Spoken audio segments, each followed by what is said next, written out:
skin. To conceal, I'm also going to be going in with my NARS concealer, and this is my Radiant Creamy Concealer, and I'm going to use the colour Truffle. All I've done is put on foundation and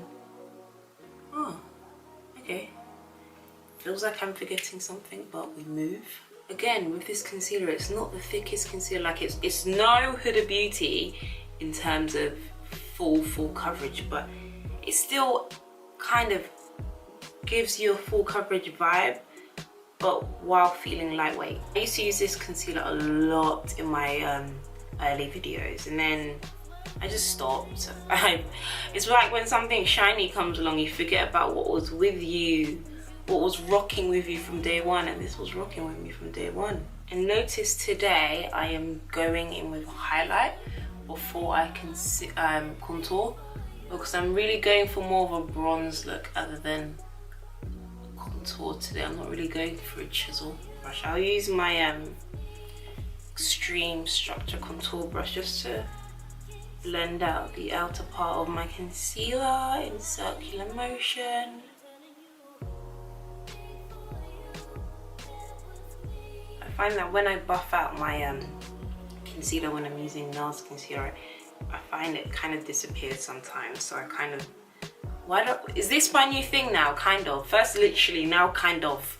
As I was saying, I prefer to use more dense brushes, but smaller brushes, so I'm not moving too much of that product away. The outer part of that concealer, just diffuse that out, trying to leave that definition there. I feel like I'm really going for like a studio face. Done with that, I'm going to go in with the same concealer now, but in Walnut, which is just a nicer, lighter shade, just to brighten up my under eye, because you know I love a bright under eye. Let me just push that in, and I tend to try to always use my blender when I'm layering my concealer, because I think it's easier to blend out, kind of doesn't pick at that product that's already there first, and I think brushes do.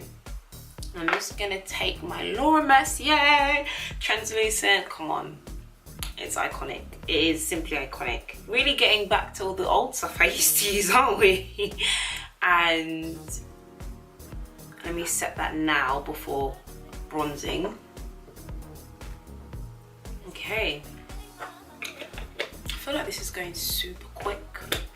To the point where I'm thinking, have I not forgotten anything? But with my Spotlight Duster brush, always has to make an appearance. Just the outer part I'm gonna blend out so it's not creating any harsh lines with powder. Light strokes. Okay, super messy, super extra, super how I like it. Ow, I'm gonna go into my color blend concealer wheel. I just love doing my brows like this. They are coming together really nicely. Just gonna set that concealer with what's left over on my blender. Oh my gosh, that's so much better. You guys were a bit far away throughout that video. Shame on you. My sister said something the other day to me, yesterday actually, because she's been watching my vlogs. She was like, you always laugh at your jokes. And I have to tell you, if you don't laugh at yours, who will? Okay? Who cares? Yeah, I'm so sorry. I always forget the distances I like to film at when I haven't done like a beauty video in a long time, but we move. Time for the eyes, and I am looking at going into my Technique palette. I actually haven't used this. It looks pretty cute. It's all pink and glam. This is what it looks like. Like, this is actually so nice, and this is a drugstore palette. I don't know what the pigmentation is saying, but we're gonna look at that and see. But I think maybe to keep everything simple, I am going to just use this palette, and I'll tell you what vibe this is definitely giving me. It is giving me Huda Beauty vibes. So this palette, absolutely love. Okay, I'm gonna bring it close to show you guys the differences. There really isn't that much different. Obviously you are getting much more of a choice with Huda Beauty, but this is a nice affordable dupe. Who would have known we would have found a dupe today?